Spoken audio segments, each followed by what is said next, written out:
നമസ്കാരം, ജാൻ മീഡിയ ന്യൂസിലേക്ക് സ്വാഗതം. ജനാധിപത്യത്തിൻ്റെ ഉത്സവമായ സ്കൂൾ പാർലമെൻറ്റ് തിരഞ്ഞെടുപ്പ് പരന്നേക്കാട് JMLP സ്കൂളിലും സംഘടിപ്പിച്ചു. പരന്നേക്കാട് JMLP സ്കൂളിൽ ഈ അധ്യയന വർഷത്തെ സ്കൂൾ പാർലമെൻറ്റ് തിരഞ്ഞെടുപ്പ് ആവേശകരമായി നടന്നു. വിദ്യാർത്ഥികളിൽ ജനാധിപത്യബോധവും നേതൃപാഠവും വളർത്തുകയെന്ന ലക്ഷ്യത്തോടെയാണ് യഥാർത്ഥ പൊതു തിരഞ്ഞെടുപ്പിനെ അനുസ്മരിപ്പിക്കുന്ന രീതിയിൽ വോട്ടെടുപ്പ് സംഘടിപ്പിച്ചത്. തിങ്കളാഴ്ച രാവിലെ 10:30 ആരംഭിച്ച വോട്ടെടുപ്പിൽ വരിവരിയായി നിന്ന് ആവേശത്തോടെയാണ് വിദ്യാർത്ഥികൾ സമ്മതിദാനാവകാശം വിനിയോഗിച്ചത്. കഴിഞ്ഞ 2 ആഴ്ചക്കാലം സ്കൂളിൽ നടന്ന സജീവമായ പ്രചാരണ പരിപാടികൾക്ക് ശേഷമാണ് വോട്ടെടുപ്പ് നടന്നത്. ക്ലാസ് മുറികൾ സന്ദർശിച്ചുള്ള വോട്ട് അഭ്യർത്ഥനകളും സ്ഥാനാർത്ഥികളുടെ പ്രകടന പത്രിക സമർപ്പണവും പരസ്യപ്രചാരണവും സ്കൂളിൽ ഉത്സവലഹരിയിലാക്കിയിരുന്നു. 17 സ്ഥാനാർത്ഥികളാണ് സ്കൂൾ പാർലമെന്റ് ഇലക്ഷനിൽ മത്സരിച്ചത്. ഇത്തവണത്തെ തിരഞ്ഞെടുപ്പിന്റെ പ്രധാന ആകർഷണം ബാലറ്റ് പേപ്പർ സംവിധാനത്തിന്റെ കൂടെ ഇലക്ട്രോണിക് വോട്ടിംഗ് മെഷീൻ ഉപയോഗിച്ചാണ് വോട്ടെടുപ്പ് നടത്തിയത് എന്നതാണ്. എന്താണ് ഇലക്ട്രോണിക് വോട്ടിംഗ് മെഷീൻ എന്ന് മനസ്സിലാക്കാൻ കുട്ടികൾക്ക് സാധിച്ചു. ഇലക്ട്രോണിക് വോട്ടിംഗ് മെഷീൻ കുട്ടികളിൽ കൗതുകമുണർത്തി. ചൊവ്വാഴ്ച നടന്ന വോട്ടെണ്ണലിനൊടുവിൽ റിട്ടേണിംഗ് ഓഫീസർ കൂടിയായ സ്കൂൾ പ്രധാനാധ്യാപിക KP സുബൈദ ടീച്ചർ ഫലം പ്രഖ്യാപിച്ചു. 2026-27 വർഷത്തിൽ ജനാധിപത്യ രീതിയിൽ എങ്ങനെയാണ് വോട്ടവകാശം വിനിയോഗിക്കേണ്ടത് എന്നതിൻ്റെ ഒരു മാതൃകയായി സ്കൂൾ തലത്തിൽ ഇലക്ഷൻ നടക്കുകയാണെന്ന് കുട്ടികൾ വളരെ ആവേശകരമായിട്ടാണ് ഈ ദിവസത്തെ വരവേറ്റിട്ടുള്ളത്. എങ്ങനെയാണ് ഒരു ഇലക്ഷൻ ജനാധിപത്യ രീതിയിൽ നടത്തേണ്ടത് എന്നതിനെക്കുറിച്ച് ഒരു വ്യക്തമായ ധാരണ കുട്ടികളിൽ ഉണ്ടാക്കിയെടുക്കാൻ സാധിച്ചിട്ടുണ്ട്. അത്തരത്തിലായിരുന്നു അവരുടെ പ്രചരണ പരിപാടികളെല്ലാം നടന്നത്. ഇന്ന് കൃത്യം 10:30 മണിക്ക് തന്നെ ആസൂത്രിതമായി നടത്തേണ്ട ഇലക്ഷൻ നടന്നുകൊണ്ടിരിക്കുകയാണ്. ഇതിൻ്റെ റിസൾട്ട് നാളെ പ്രഖ്യാപിക്കണമെന്ന് ആഗ്രഹിക്കുന്നുണ്ട്.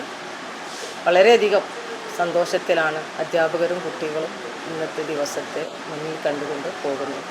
സ്കൂൾ ലീഡറായി 3B ക്ലാസ്സിലെ ഫാത്തിമ നിദയെയും സ്പീക്കറായി 4C ക്ലാസ്സിലെ മെഹർസിനെയും ഡെപ്യൂട്ടി ലീഡറായി 3D ക്ലാസ്സിലെ റെബിനെയും ഹെൽത്ത് ക്ലബ് ലീഡറായി 4D ക്ലാസ്സിലെ ഫൈഹയെയും സ്പോർട്സ് ക്യാപ്റ്റനായി 4C ക്ലാസ്സിലെ മുഹമ്മദ് ഈശാനെയും പ്രതിപക്ഷ നേതാവായി 3A ക്ലാസ്സിലെ മെനാലിനെയും തിരഞ്ഞെടുത്തു. വിജയിച്ച സ്ഥാനാർത്ഥികളുടെ ആഹ്ലാദ പ്രകടനവും സംഘടിപ്പിച്ചു.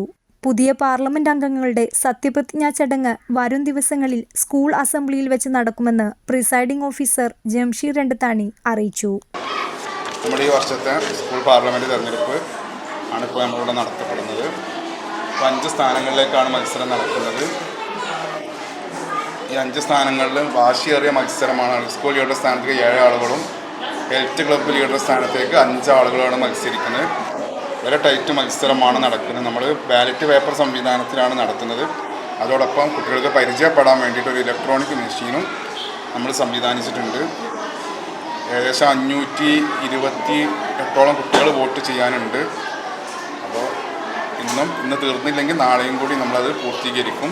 തുടങ്ങിയിട്ടൊരു 5-6 വർഷമായി ഇലക്ഷൻ നടത്തി തുടങ്ങിയിട്ട്. ഓരോ വർഷവും നമ്മൾ ബാലറ്റ് പേപ്പറിലാണ് തുടങ്ങിയിട്ട് നടത്തുന്നത്. ഈ വർഷമാണ് കൂടുതൽ സ്ഥാനാർത്ഥികൾ മത്സര രംഗത്ത് വന്നിട്ടുള്ളത്. വളരെ ടൈറ്റ് മത്സരമാണ്. ആര് വിജയിക്കും ആര് പരാജയപ്പെടും എന്നുള്ളത് പ്രവചനാതീതമാണ്. വളരെ ശക്തമായൊരു മത്സരം നടക്കുന്നുണ്ട്. ആദ്യത്തെ പോളിംഗ് ആരംഭിച്ച ആദ്യ നിമിഷം തൊട്ട് തന്നെ നല്ല ശക്തമായൊരു മത്സരം നടക്കുന്നുണ്ട്. പ്രത്യേകിച്ച് സ്കൂൾ ലീഡർ സ്ഥാനത്തേക്ക് മത്സരിക്കുന്ന 7 ആളുകളും വളരെ ബെറ്റർ കാൻഡിഡേറ്റ്സ് ആണ്.